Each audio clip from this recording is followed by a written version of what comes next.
Nancy's scooter story at Hollywood Studios. One detail made a big difference. Hi, it's Dan from Nancy and Dan Travel to Disney, and in today's video, we return to our series on the electric mobility scooters at Walt Disney World.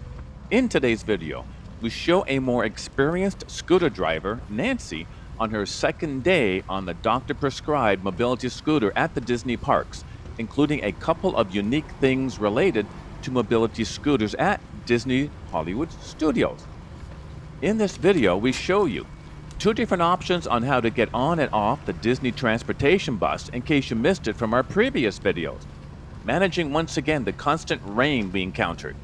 What one aspect of Disney's Hollywood Studios theme park makes it by far the safest, in our opinion, for park guests using mobility scooters. How the new Disney Villains on Fairly Ever After handles mobility scooters. Continuing to manage the park guests, highlights of a few of the attractions we enjoyed, and much more. As we proceed, if you are finding our mobility scooter experiences at Disney World and our tips useful and of value to you, please do click at any time that thumbs up button and consider subscribing to our Disney related travel channel specifically for adults and seniors. First up, then, using the Disney bus transportation by Disney's Old Key West Resort where we were staying this weekend. Now, do not be surprised if, as was the case for Nancy, if the first Disney bus at your resort or theme park has no room for your scooter. This is why this first Disney bus left without us. Disney cast member who drove the bus came out and let us know, which was really nice. Not to worry, here in a few minutes was the next Disney bus going to Disney's Hollywood Studios for us. If you missed it in our prior videos, let's watch the process where the bus driver takes full control of Nancy's scooter to load both on the bus, and then once we arrived at Disney's Hollywood Studios, off the bus. If you have seen this before, you can fast forward the video for about 2 minutes.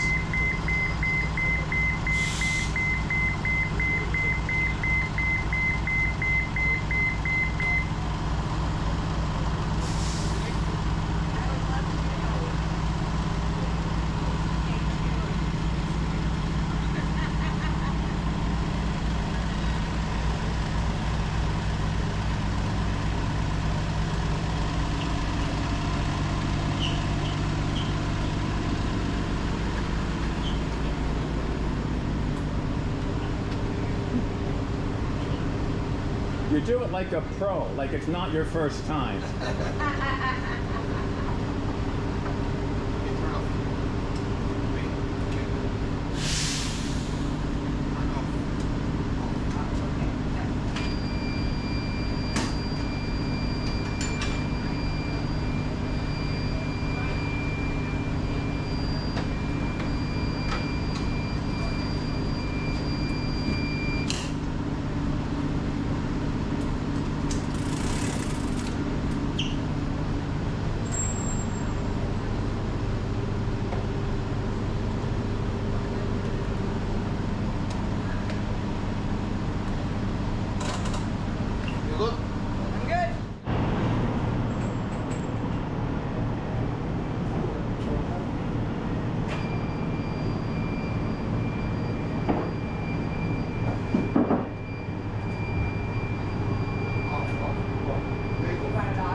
Thank you very much.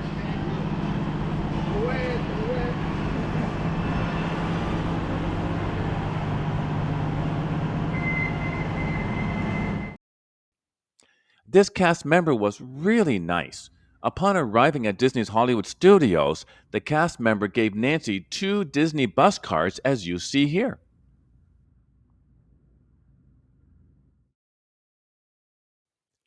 Upon arrival at Disney's Hollywood Studios, it was once again raining, so Nancy and I put on our hooded rain jackets and noticed the see-through plastic cover Nancy uses over the controls.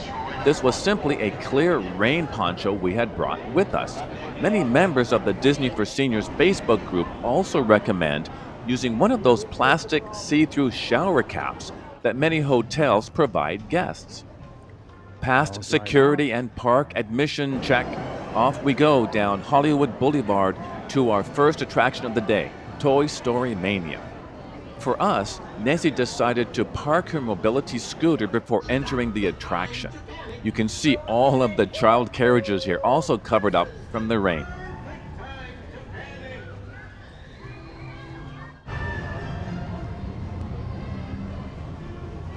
We brought from home an empty green garbage bag to protect the seat, as you can see. Off we went. We did use the Lightning Lane Multipass reservation, which helped us avoid on this day the 60-minute wait in the standby line. We both had fun. We'll let you decide which one of us scored the highest. Right when we finished and left Toy Story Mania, we came upon the Green Army guys, which was pretty cool. It had stopped raining now, temporarily, at this point, so you can see Nancy had already repositioned the green garbage bag and used the towel we brought to dry off much of the scooter that did become wet. Careful. We found that up. she had to be just as or even more cautious Hang on, Nancy. backing More the people. scooter out from being parked Okay. compared to driving the scooter amongst parked guests. This is because the scooters do not have any turn signals or reverse signals, so parked guests don't know when you are about to begin to go in reverse direction. This is where it does help having a partner with you to direct wayward traffic. Now we see Nancy proceeding down Sunset Boulevard towards the Disney Villains Unfairly Ever After attraction. We were curious how cast members at this new attraction would handle mobility scooters and their guests, so we wanted to include that in today's video, as you will momentarily see. Yet the really big takeaway now is how Disney's Hollywood Studio is different, unless we missed something, and if we did, please let us know in the comments. It's very different from the other 3 Disney parks here at Walt Disney World when it comes to mobility scooter safety. Notice this and this. A common complaint we have heard from the members of the Disney for Seniors online community when it comes to safety of park guests using mobility scooters is that the edge of the sidewalk curbs do not visually stand out. Their color is the same as the sidewalk and the paved road. However, here at Disney's Hollywood Studios, notice the use of white and red paints to visually alert all park guests when the sidewalk curb is sloping down towards and meets the street. This is really useful safety feature that we did not see at Epcot the prior day and did not see later at Disney's Magic Kingdom. Our preference would be to see the curbs all painted in a separate color to help visually alert all park guests, both those riding mobility scooters and those not. At least here at Disney's Hollywood Studios, the portion of the curbs are highlighted. Continuing now to Disney's Villains Unfairly Ever After.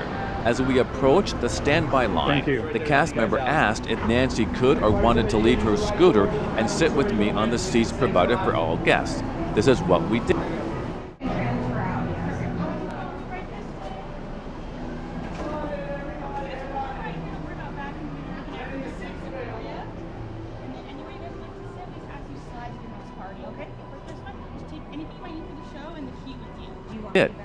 You can see here that cast members had, after Nancy left the scooter, positioned it to make more room for other scooters. This was our first time seeing this attraction. It was really enjoyable. We'll have to see it again on our next trip.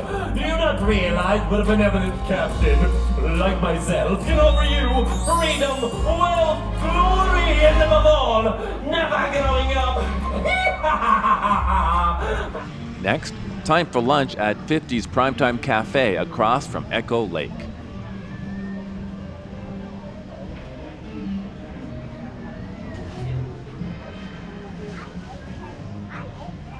We both had the pot roast, which was very good. I also had the peanut butter milkshake.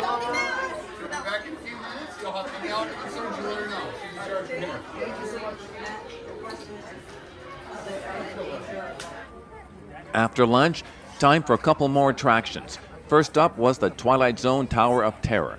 Once again, we used a Lightning Lane multipass reservation.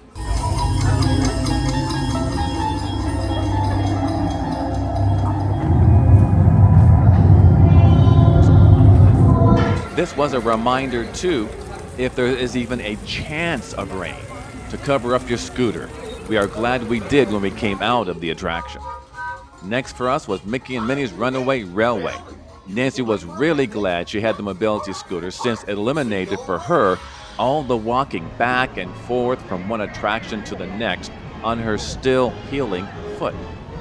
Now we are on our way to Disney's Magic Kingdom. With the scooter, we wanted to try for 2 parks for certain attractions in the same day since our visit to Walt Disney World was only for a few days. After using electric mobility scooter for a day and a half in 2 different Disney theme parks, Nancy was getting very confident, as you can tell. We wanted to show you this to be sure that you know you do not have to have the Disney bus driver bring your scooter onto the Disney bus. You can do it yourself as well, and have the bus driver position the scooter to secure it onto the bus. Please do remember, if you found this video useful, of a first-time mobility scooter user's experience at Walt Disney World, to please click on that thumbs up or the like icon, and sure, share it with your... Next time, we see Nancy's experience on the mobility scooter at Disney's Magic Kingdom. For now, here is one of the other videos in our mobility scooter series for you to watch, as well as the entire playlist of all our mobility scooter series videos for you. Thank you so much for watching. Please let us know in the comments other tips you may have for using a mobility scooter at Disney's Hollywood Studios. We hope you have a magical day, Disney style.